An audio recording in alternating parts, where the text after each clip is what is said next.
Net profit बच्चों क्या आया?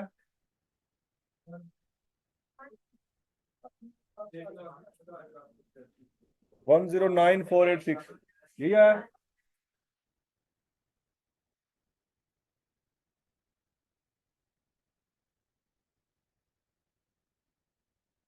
और बैलेंस शीट का टोटल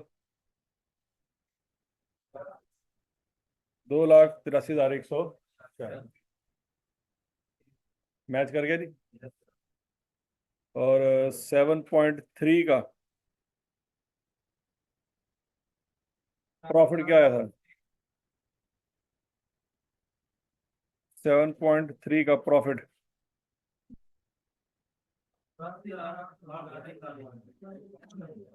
और बैलेंस शीट का टोटल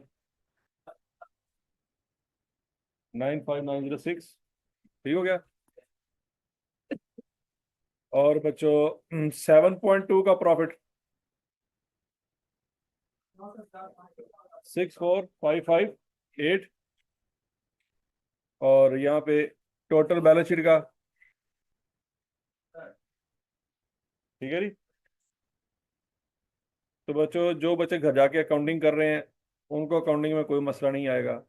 जो नहीं कर रहे वो बच्चों फिर कहेंगे जी सर जी सानू समझ नहीं आती, सीधी सी बात है। जो घर जाके पढ़ रहे हैं वो साथ साथ चीज़ें वेरीफाई कर रहे हैं, चीज़ें समझ भी आ रही हैं। जो नहीं कर रहे कल को कहेंगे यार ये चीज़ें समझ नहीं आ रही। लेकिन अब उनको पता नहीं चलेगा कि असल मसला, गलती हुई कहाँ पे। जी जी। वो गड्डी ਨੂੰ ਕਹਿੰਦੇ ਨੇ ਵੈਨ ਨੂੰ। Very good. हाँ, गड्डी कितने आंदी है? लाइबिलिटी में। और लारी अड्डा।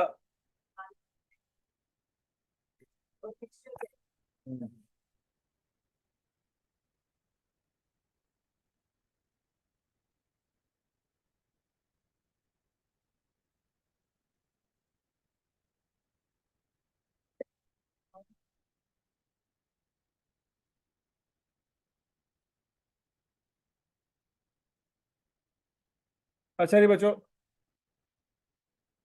हमने उसने टॉपिक शुरू किया था।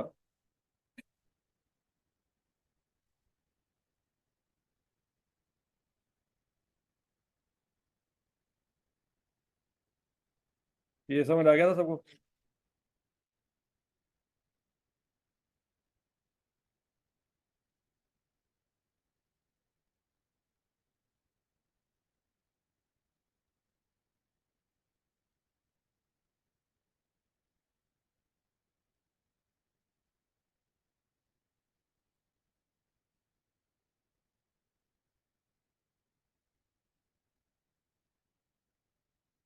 अच्छा जी बच्चों, अब आप नोट करें कि रिटर्न्स दो तरह की होती हैं। रिटर्न कितनी तरह की होती है जी? दो तरह की, एक परचेज रिटर्न और एक सेल रिटर्न। पढ़ा हुआ है कि नहीं पढ़ा हुआ?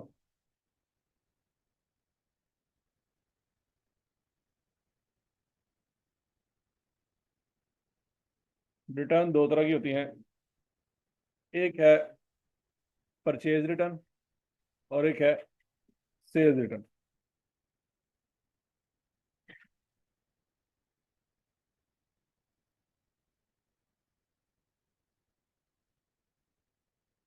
परचेज रिटर्न को बच्चों रिटर्न आउटवर्ड भी कहते हैं। क्या कहते हैं? Return outward. रिटर्न आउटवर्ड इस सेंस में कि कंपनी से चीजें बाहर निकल रही। कंपनी से चीजें, जो चीजें परचेज कर रहे होंगे तो क्या हो रहा होगा? कंपनी में चीजें आ रही होंगी, खराब निकली है, अब वापस भेजनी है, तो कंपनी से चीजें बाहर जा रही। तो रिटर्न आउटवर्ड इस सेंस में उसने वर्ड यूज किया है। रिटर्न आउटवर्ड समझ आ रहा है सबको? रिटर्न आउटवर्ड या परचेज रिटर्न से मुराद क्या है कि आपकी गुड्स में कमी आ जाएगी। जो स्टॉक में गुड्स पड़ी हुई थी उसमें क्या हो जाएगा? कमी आ जाएगी। चीजें खराब निकली वापस भेज दी, तो पीछे जो स्टॉक है वो कम हो जाएगा। समझ आ गई बात? अब मसला ये है कि इसको रिकॉर्ड कहाँ पे करना है। It should be deducted from purchase. सीधी सी बात है, परचेज रिटर्न कहाँ से माइनस होनी चाहिए? परचेज में से माइनस होनी चाहिए। और परचेज कहाँ आती है?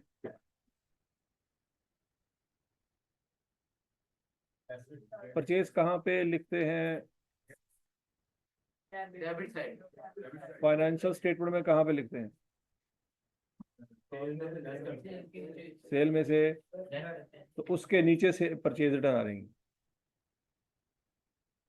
समझ आ गई बात? परचेज रिटर्न की लोकेशन क्या है? ये परचेज के नीचे लिखेंगे। जैसे ड्राइंग कहाँ लिखते हैं भला? कैपिटल के नीचे। क्यों? क्योंकि उसने माइनस करना है। तो परचेज रिटर्न किसको माइनस कर रही है? तो ये सेल्स के साथ लिखेंगे फिर। कहाँ लिखेंगे? परचेज के नीचे लिखेंगे। और समझ आ गई बात? और सेल रिटर्न से क्या मुराद है? वो वापस आ जाए। वापस आ गई। कहाँ आ गई? समझ आ रही बात? तो बच्चों उसको रिटर्न इनवर्ड भी कह सकते हैं कि नहीं कह सकते? Return inward. इनवर्ड से क्या मुराद है? जब चीजें बेची थी तो क्या हुआ था? कंपनी से चीजें बाहर गई थी, अब वहां से वापस आ रही हैं। तो इनवर्ड क्या आउटवर्ड? इनवर्ड। नहीं समझ आ रही बात? रिटर्न इनवर्ड से क्या होगा? आपके स्टॉक में इजाफा होगा। सोचो जरा। ऐसी है ना? अच्छा, सेल रिटर्न को कहाँ पे रिकॉर्ड करना है जी? जहां पे सेल रिकॉर्ड हुई पड़ी है उसके नीचे। It should be deducted from sales in financial state. समझ आ गई?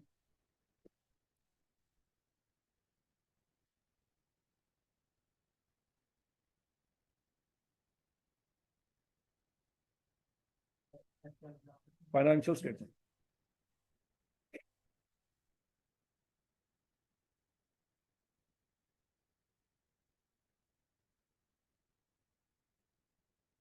और नोट कर लिया? परचेज की नेचर क्या होती है बच्चों? आवाज नहीं आई। डेबिट। परचेज रिटर्न की नेचर क्या होगी? क्रेडिट होगी। ठीक है जी। सेल की नेचर क्या होती है? और सेल रिटर्न की नेचर डेबिट। याद रहेगी ये बात? नहीं याद रहेगी तो आपने एंट्रियां पास की हुई रिटर्न की, वहां पे देखो कि क्रेडिट किया था कि डेबिट किया था, वहां से भी आपको आइडिया रहेगा।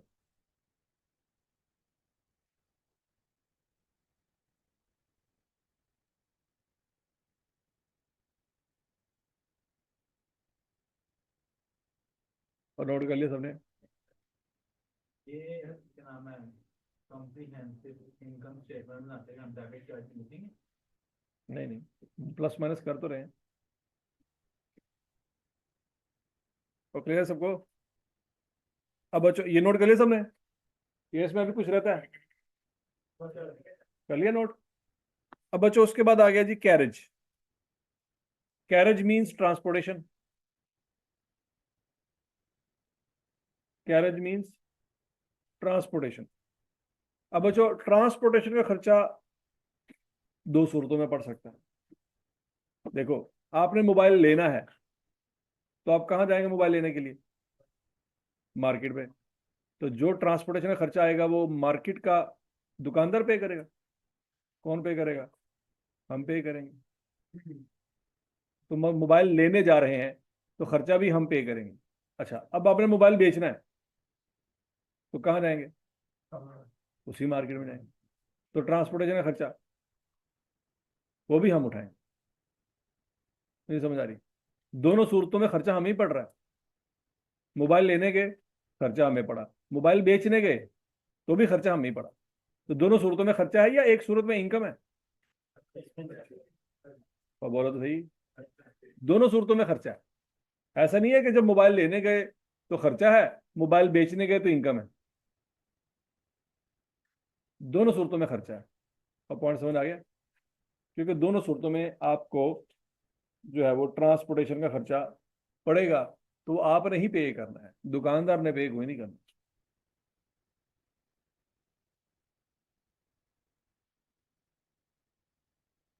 तो वो खर्चा जो आप परचेज पे करोगे, मोबाइल लेने गए तो ट्रांसपोर्टेशन का खर्चा आपको पड़ा, उसको बच्चों कहते हैं कैरेज इनवर्ड। उसको क्या कहते हैं? मोबाइल इन हो रहा है कि आउट हो रहा है? मोबाइल इन हो रहा है, आप बाय करने जा रहे हैं मोबाइल। ठीक हो गया ना? तो इसलिए मोबाइल जब बाय करने जा रहे हो तो ट्रांसपोर्टेशन का खर्चा है वो आपने बेयर करना है, तो आपके लिए तो खर्चा ही है ना, इनकम थोड़ी है। उसको बच्चों क्या कहेंगे, कैरेज इनवर्ड, या उसको कहते हैं ट्रांसपोर्टेशन इन, कोई भी वर्ड यूज किया जा सकता है, कैरेज इनवर्ड या ट्रांसपोर्टेशन इन। उसका मतलब क्या है, transportation charges paid on purchase of goods.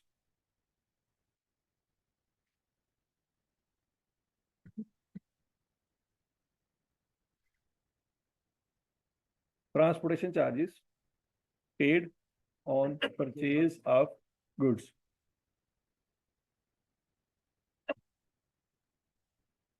और कैरेज आउटवर्ड क्या चीज है, transportation charges paid on sale of goods.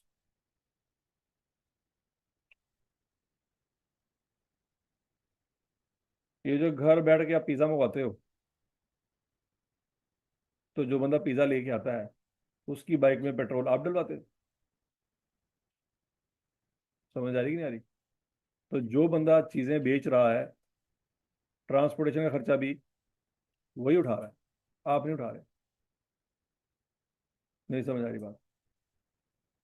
दराज से कोई चीज परचेज करते हो, आपके घर में चीज आती है, तो उस बंदे की बाइक में पेट्रोल आप डलवाते हो, वो कौन बियर कर रहा है, अब बोलो तो सही।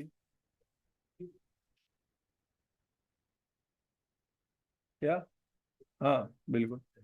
जब आप डिलीवरी चार्जेस पे करते हो तो फिर उसका खर्चा कौन बर्दाश्त कर रहा है, आप कर रहे हैं, वो नहीं कर। लेकिन ज्यादातर सूरतों में जब कंपटीशन बहुत ज्यादा होता है तो कंपनियां डिलीवरी चार्जेस क्या करती हैं, खुद बेयर करती हैं। जहाँ पे डिलीवरी चार्जेस आप पे कर रहे हो ना, किस जमाने में वो फ्री होती थी।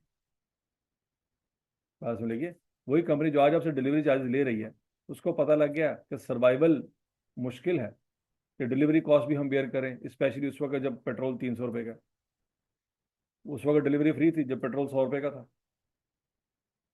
समझ आ रही है। अब 3 गुना कॉस्ट जब ऊपर चली गई तो कंपनियां कह गई भाई ये तो बर्दाश्त की चीजें बाहर हो गई हैं, कि जितना हमने बीच में प्रॉफिट रखना था उतना तो पेट्रोल का खर्चा आ गया। समझ आ गई। तो बच्चों, इसी वजह से बहुत सारी कंपनियां पाकिस्तान से गायब भी हो गई, क्योंकि खर्चे इतने बढ़ गए कि कंपटीशन से वो आउट ही हो गए। उबर है पाकिस्तान में, गायब हो गई। और ठीक है, फिर वो बाइकिया भी होती थी एक, है कि गायब हो गई, है अभी। वो मेरे ख्याल सारे किसी और कंपनी में शिफ्ट हो गए। करीम भी है कि गायब हो गई, पता नहीं।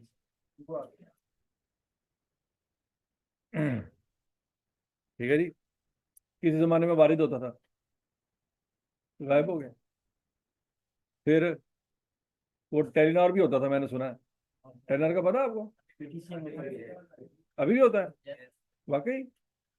फिर सोचो, है कि नहीं है, है। सीमा थोड़े को बोलिए, उतरे ना हंसिए ना सारे।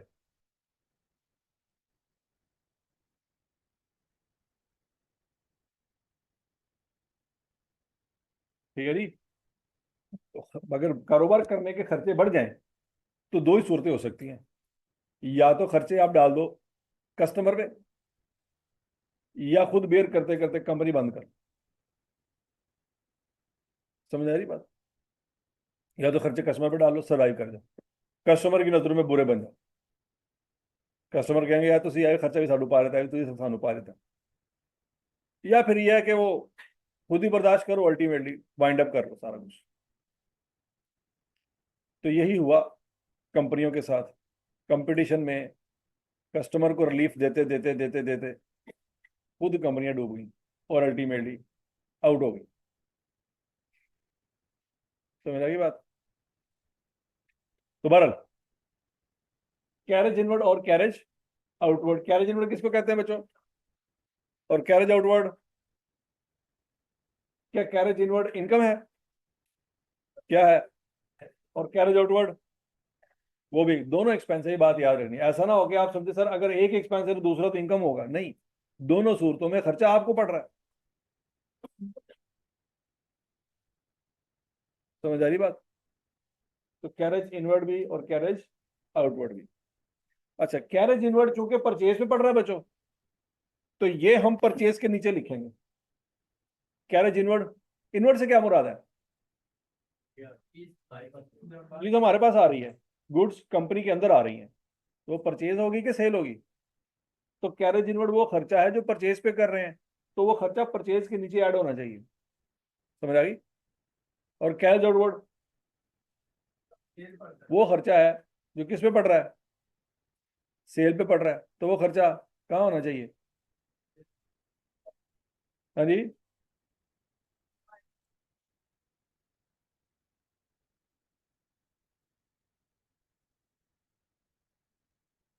तो वो खर्चा बच्चों सेल में ऐड होना चाहिए, माइनस होना चाहिए। भला क्यों? यहाँ पे ऐड हो रहा है, वहां पे माइनस हो रहा है, ये का सीन है।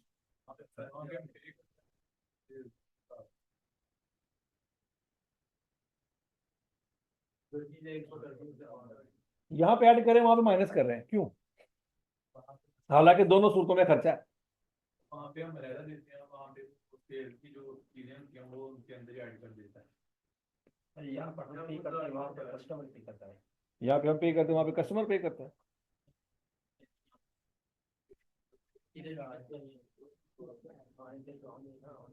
हाँ, और मोबाइल लेने गए, खर्चा किसने पे किया? और मोबाइल बेचने गए, तो दोनों सूरतों में हमने खर्चा पे किया। नहीं समझ आ रही बात? तो ठीक है, दोनों सूरतों में खर्चा किसने पे किया है? हमने। तो यहाँ पे खर्चा हम ऐड कर रहे हैं, वहां पे माइनस कर रहे हैं, ये लॉजिक समझ नहीं आई। सर उस वक्त हम फ्री थे, बिना उस वक्त ऐड नहीं होना था खर्चा, आप बेच रहे हैं ना, हैं? आप बेच रहे हैं, हम बेच रहे हैं, तो माइनस करेंगे तो कितना खर्चा होगा? सेल तो फिर यहाँ पे यहाँ पर ऐड करेंगे, क्यों? देने का एक्स्ट्रा। तो खर्चा अगर एक दफा ऐड हो रहा है तो दूसरी तरफ भी ऐड ही होना चाहिए। यार अगर एक तरफ माइनस हो रहा है दूसरी तरफ भी माइनस होना चाहिए, क्यों? खर्चा तो खर्चा है। हाँ जी, कोई और लॉजिक? हम सेल में से अपने सारे खर्चे निकालते हैं, तो हम्म परचेज में हमने वो खर्चा ऐड कर दिया, हम्म अल्टीमेटली वो सेल में से कट हो गया। हाँ, ये कोई बात थोड़ी बहुत समझ आई है, इसको मजीद भी रिफाइन किया जा सकता था। बच्चों जरा देखो, खर्चे की नेचर क्या है? आवाज नहीं आई। डेबिट। परचेज की नेचर क्या है? तो डेबिट डेबिट प्लस हो जाएंगे। खर्चे की नेचर क्या है? आवाज नहीं आई। और सेल की नेचर, तो वो आपस में इन्हीं जी गल। नेचर पे थोड़ा सा सोचोगे तो बात समझ आ जाएगी। परचेज भी डेबिट नेचर की है, खर्चा भी डेबिट नेचर का, आपस में क्या हो जाएंगे? जमा। सेल की नेचर क्या है? क्रेडिट। और खर्चे की नेचर क्या है? तो वो आपस में प्लस नहीं हो सकते, तो वो क्या होंगे? माइनस। तो समझ आ गया? आप अकाउंटेंट बनने जा रहे हैं, तो अगले बंदे को बात समझानी है, तो डेबिट क्रेडिट की लैंग्वेज में बात समझानी है। तो ठीक है, वो आपकी बात ठीक है सर जी, वो पैसे आ रहे हैं वो पैसे जा रहे हैं तो माइनस करेंगे, ठीक है बात। लेकिन ये एक जो है वो अकाउंटिंग के स्टूडेंट की बात नहीं है। अकाउंटिंग का स्टूडेंट जब आप बात करेंगे तो आपको पता है कि किस चीज की नेचर क्या है। उसकी नेचर क्रेडिट है, उसकी नेचर डेबिट है, तो आपस में क्या होंगे? माइनस होंगे। तो समझ लगी ना? दो डॉक्टर आपस में बात करते हैं, तो ऐसी बात कर रहे होते हैं जिससे तीसरा समझ है कि की कहते हैं। अब बोलो तो सही। तो जब दो अकाउंटेंट आपस में बात करें, तो ऐसे बात करें कि तीसरे को ना पता चले की कहना है। नहीं समझ आ रही? ठीक हो गया? तो सेल की नेचर क्या है? क्रेडिट। और ट्रांसपोर्टेशन चार्जेस की नेचर क्या है? तो ये प्लस हो नहीं सकता। बात भी पूरी कन्वे होगी, तो किसी तीसरे बंदे समझ ही नहीं आना कि कहना है। अब उनको क्या पता डेबिट क्रेडिट क्या कह रहे हैं। समझ आएगी बात? लेकिन अकाउंटेंट को एक सेकंड में बात समझ आती कि की कह रहा है। क्लियर हो गया बच्चों? अब बच्चों जरा सवाल देखें।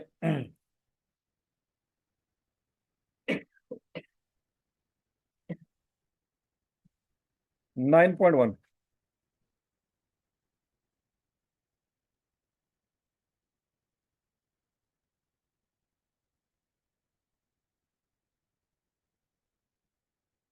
9.1 क्वेश्चन देखिए बच्चों।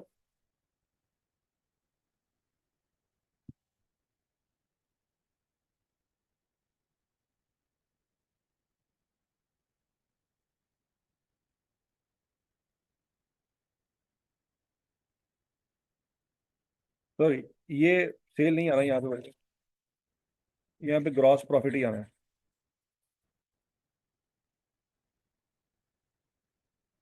इसको नोट कर लें, इसको चेंज कर लें, ग्रॉस प्रॉफिट लिखें।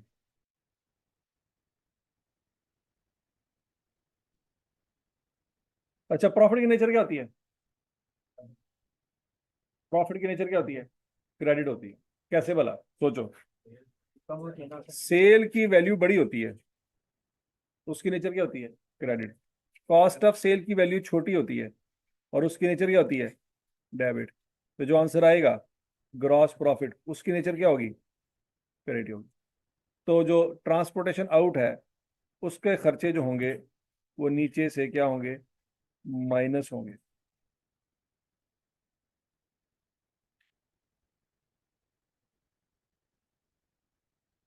कैरेज आउट को, ठीक है जी। तो कैरेज आउट बच्चों ग्रॉस प्रॉफिट में से माइनस होगा। लेकिन फिलहाल वो पुरानी प्रेजेंटेशन और नई प्रेजेंटेशन में फर्क आया थोड़ा सा। पुराने वक्तों में कुछ और किया करते थे, अब स्टैंडर्ड ने उसकी लोकेशन चेंज कर दी। पर अब बच्चों उसने आपको ये डाटा दिया हुआ है और आपसे कह रहा है कि ट्रेडिंग अकाउंट बनाए। क्या बनाए? और ये पहला साल है। कौन सा साल है? पहला साल। तो पहला साल है तो इसका मतलब है ओपनिंग स्टॉक तो नहीं होगा, क्लोजिंग स्टॉक होगा लेकिन ओपनिंग स्टॉक नहीं होगा। ओके। वो कहता है ग्रॉस प्रॉफिट निकालें। ग्रॉस प्रॉफिट निकाल लेते हैं। सबसे पहले क्या लिखेंगे? सेल लिखेंगे। कितनी है जी? 162,918।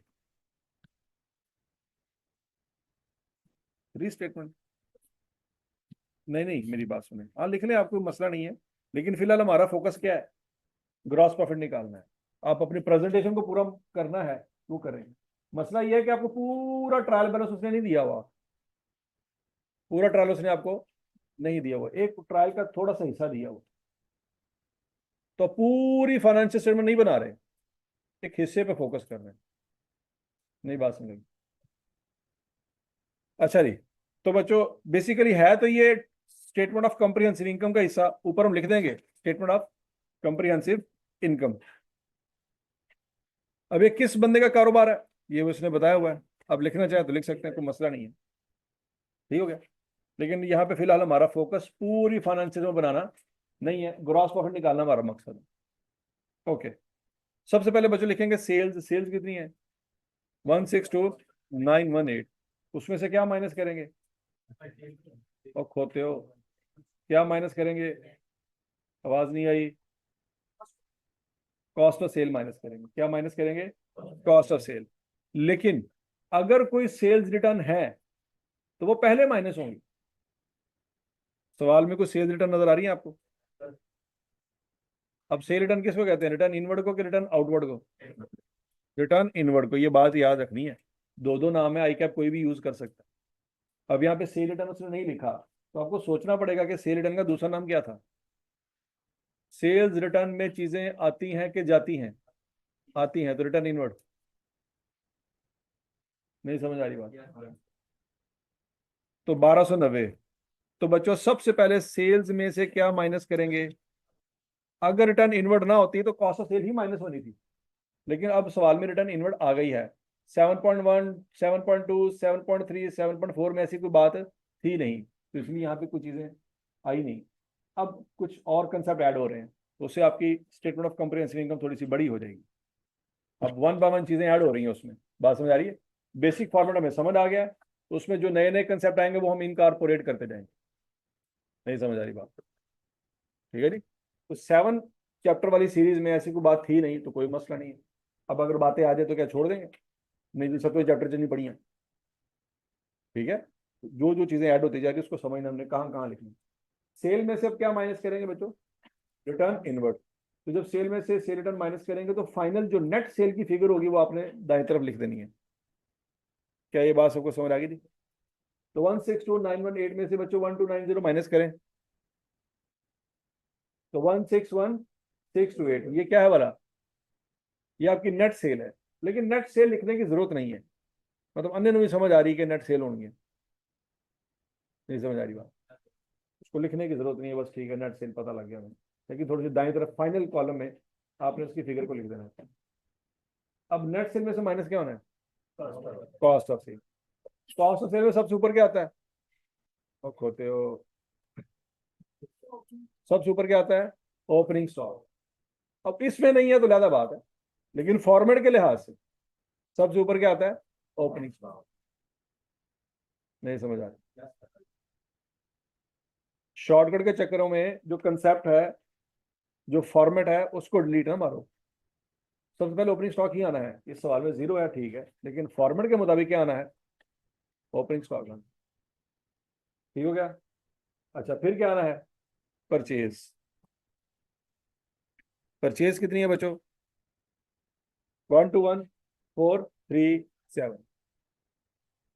ठीक हो गया, 121,437। सबको समझ आ गया जी, नहीं समझ आया? अच्छा जी, उसके बाद बच्चों जो है यहाँ पे कोई परचेज रिटर्न है, लेकिन परचेज रिटर्न का नाम क्या यूज हुआ होगा, रिटर्न आउटवर्ड। कितनी है, 840। अब ये प्लस होंगी कि माइनस होंगी, ये माइनस होंगी। और क्या चीज आएगी, कैरेज इनवर्ड। कैरेज इनवर्ड जो खर्चा होता है सेल पे होता है कि परचेज पे होता है, परचेज पे होता है। तो वो खर्चा परचेज में क्या होगा, ये है जी कैरेज इनवर्ड, कितना जी, 980।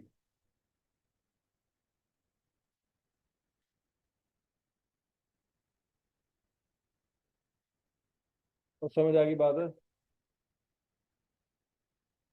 तो बोलो तो सही। तो बच्चों परचेज लिखा, परचेज में से क्या माइनस हुआ, परचेज रिटर्न, क्या ऐड हुआ, कैरेज इनवर्ड, और नीचे क्लोजिंग स्टॉक दिया हुआ है 11,320। इसको क्या करेंगे, माइनस करेंगे। अब माइनस क्यों करेंगे पता नहीं, क्या पता है,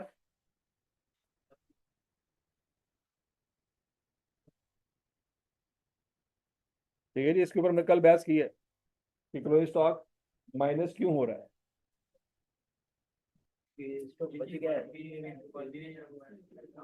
ठीक है जी, तो बच्चों purchase minus purchase return plus carriage inward minus closing stock करेंगे, फाइनल फिगर आएगी कॉस्ट ऑफ सेल की, और वो नेट सेल में से माइनस होगी तो ग्रॉस प्रॉफिट निकल आएगा। ये फॉर्मेट सबको समझ आ गया बच्चों,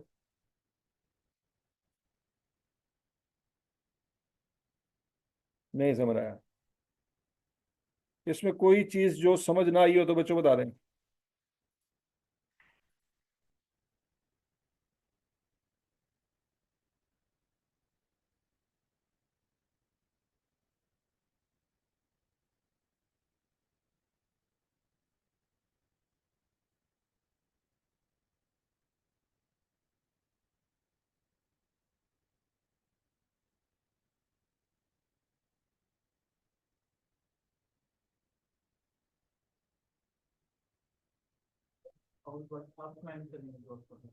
हाँ जी, कैरेज जोड़ो से सवाल में दिया ही नहीं, नजर आ रहा है आपको, कैरेज जोड़ो से सवाल में नहीं दिया क्योंकि वो ग्रॉस प्रॉफिट के नीचे आना था और उसने कहा ग्रॉस प्रॉफिट निकाले बस।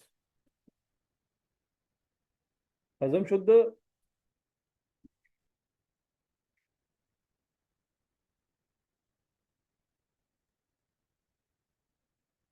अब बच्चों 9.1 सबको समझ आ गया, अब बोलो तो सही। अब अगर मैं आपसे कहूं कि 9.2 करें, कर सकते हैं, करें जरा शाबाश।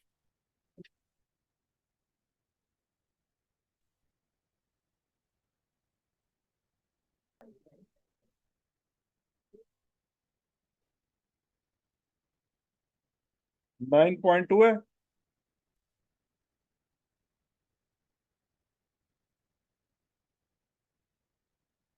हाँ भाई चेक कर लें।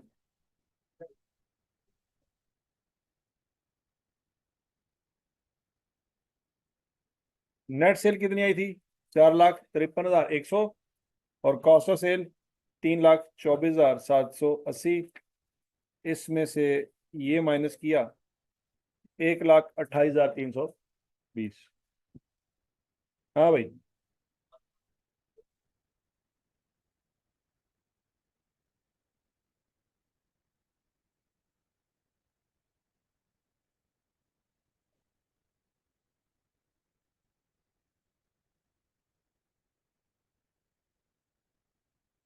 अब समझ आ गया सबको?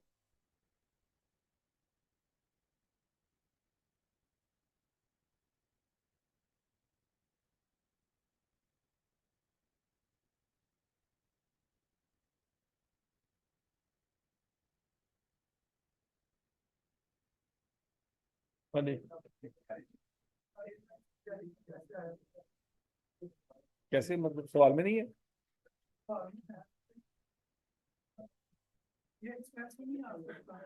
देखो ना, कैरेज इनवर्ड खर्चा किस पे है?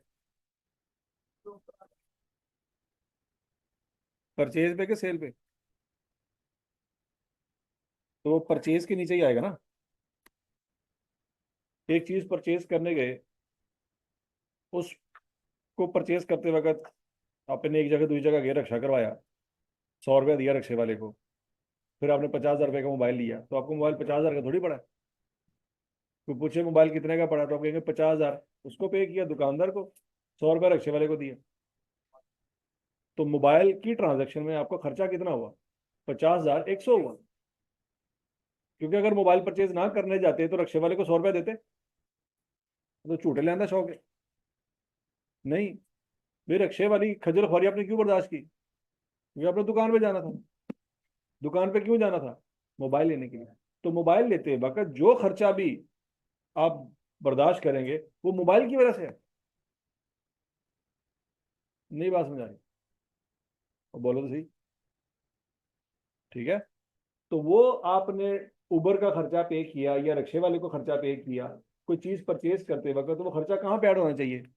वो परचेज में ही ऐड होना चाहिए, क्योंकि उसकी वजह से पड़ा है। क्लियर? तो उसमें ऐड कर देंगे।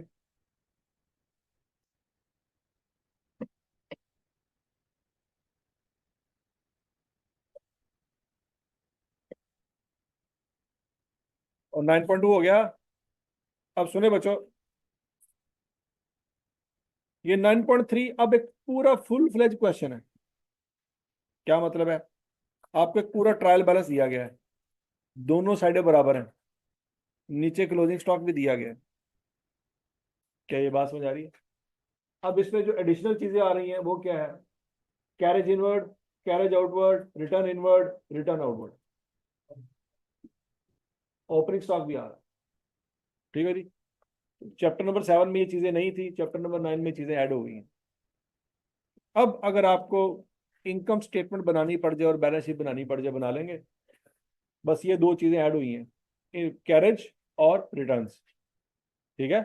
बाकी सारा कंसेप्ट सेम ही है। तो इनको कहाँ पे लिखना है, वो लोकेशन भी समझ आ गई है आपको, और लोकेशन समझ आ गया है। तो 9.3 और बच्चों 9.4, ये दो सवाल आपने घर से करने हैं। दो सवाल आपको मैंने दिए हैं। कौन कौन से बच्चों? 9.3 और 9.4। और मैं आपको बार बार ये बता रहा हूं, अगर आप चाहते हैं कि अकाउंटिंग में आपको कोई मसला ना हो, घर जाके सवाल करो। घर जाके सवाल, एक दिन आपने घर जाके होमवर्क ना किया, अगले दिन से मसले आने शुरू हो जाएंगे। और मजे की बात यह है कि वो मसले दुनिया में कोई बंदा आपको समझा नहीं सकता, क्योंकि उसको पता ही नहीं है कि मसला क्या है। और उससे बड़ी मजे की बात यह है कि आपको भी नहीं पता होगा कि मसला क्या है। बात समझ लगी है? लेक्चर कंटिन्यूस लेते जाओ, घर जाके होमवर्क करते जाओ, कोई मसला नहीं आएगा अकाउंटिंग में।